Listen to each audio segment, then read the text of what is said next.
नमस्कार मित्रों, मेरा नाम है आदित्य। आप देख रहे हैं advocate Aditya YouTube channel. Video में आगे बढ़ने से पहले मैं आपको एक जानकारी देना चाहता हूं। मेरी एक किताब पब्लिश हुई है जिसका नाम है legal guide for husband in matrimonial cases.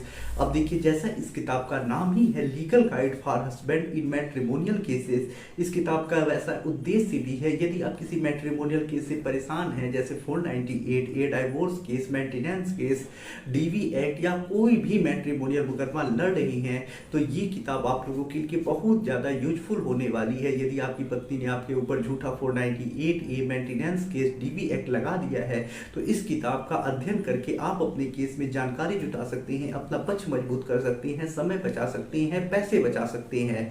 तो ये किताब पतियों के लिए बहुत ज़्यादा उपयोगी है।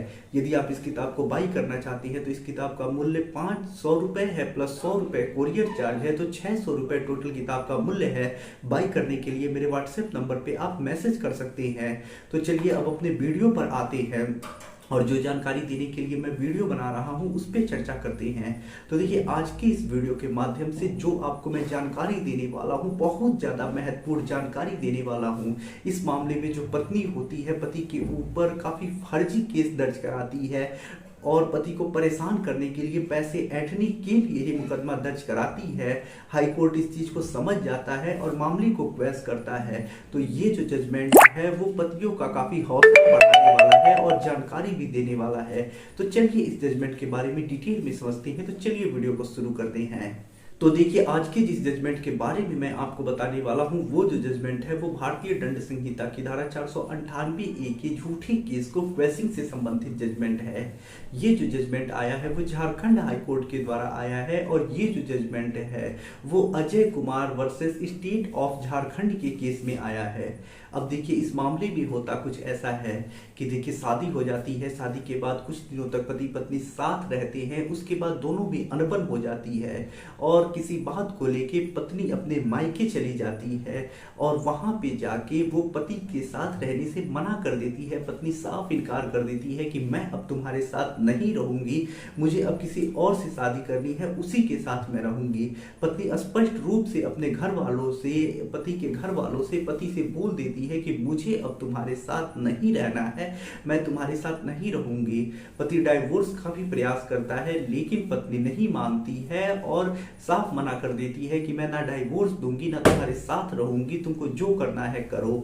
उसके बाद देखिए, जो पति होता है वो सेक्शन 9 के लिए केस लगाता है। सेक्शन 9 के केस में भी पत्नी हाजिर नहीं होती है और उसके बाद केस चलता रहता है और एक्स पार्टी प्रोसीडिंग होती है। उसके बाद जो पति होता है केस जीत जाता है और एक 25 सेक्शन 9 की डिग्री पति को प्राप्त हो जाती है। उसके बाद देखिए, जो पति होता है उसके लगभग 1 से 1.5 साल के बाद डाइवोर्स का केस डालता है सेक्शन 9 के आधार पे और डिजर्शन के आधार पे और अन्य कुछ डालता है क्रुएल्टी के आधार पे।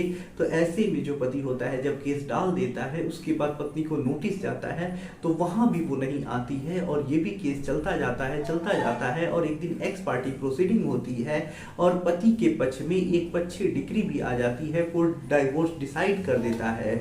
उसके कुछ दिनों के बाद देखिए, जो पत्नी होती है वो जाके कोर्ट में कंप्लेन करती है कि मेरा पति जो है मुझे मारता था, पीटता था, मुझे पता चले, नोटिस रुकवा के डाइवोर्स ले लिया है और वो फर्जी तरीके से डाइवोर्स लिया है।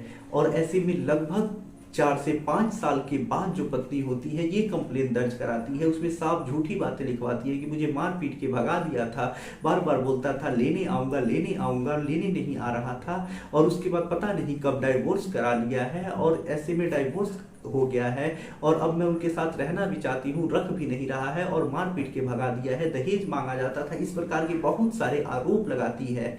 कंप्लेंट केस में गवाहों की गवाही भी होती है और जो कोर्ट होता है भारतीय दंड संहिता की धारा 498 ए में पति को और पति के माता पिता को तलब कर लेता है। उसके बाद देखिए, जो पति और पति के माता पिता होते हैं कुछ नहीं करते हैं, सिर्फ हाई कोर्ट जाते हैं। झारखंड हाई कोर्ट में 482 सीआरपीसी के अंतर्गत क्वेशिंग के लिए प्रार्थना पत्र लगाते हैं। वहां पे उनकी तरफ से यही तर्क दिया जाता है कि पत्नी खुद नहीं रहना चाहती थी। देखिए, सेक्शन 9 की डिग्री भी मिल चुकी है, उसके बाद डाइवोर्स भी हो चुका है, पत्नी उसमें भी हाजिर नहीं हुई।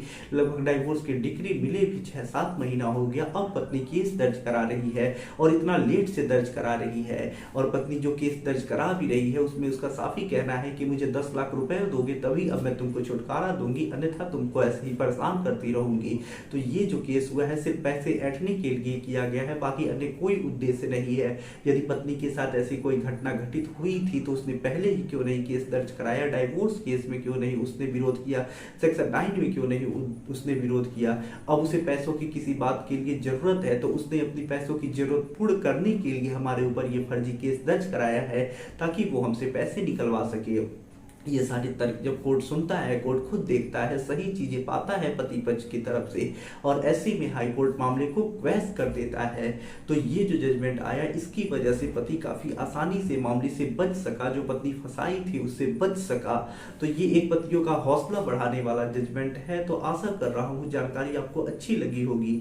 यदि आप किसी कानूनी समस्या से परेशान हैं और ऐसे में आप मुझसे फोन पे बात करके अपनी कानूनी समस्या का समाधान प्राप्त करना चाहते हैं तो इसके लिए डिस्क्रिप्शन चेक करें, वहां बताया गया है कि आप किस प्रकार से मुझसे फोन पे बात कर सकती हैं। अगर आपको वीडियो पसंद आया हो तो वीडियो को लाइक करें, अपने दोस्तों के साथ शेयर करें, और यदि आप चैनल पे नए हैं तो चैनल को सब्सक्राइब करके बेल आइकन को दबाएं। मिलते हैं नए वीडियो के साथ अगले दिन, तब तक के लिए जय हिंद, जय भारत।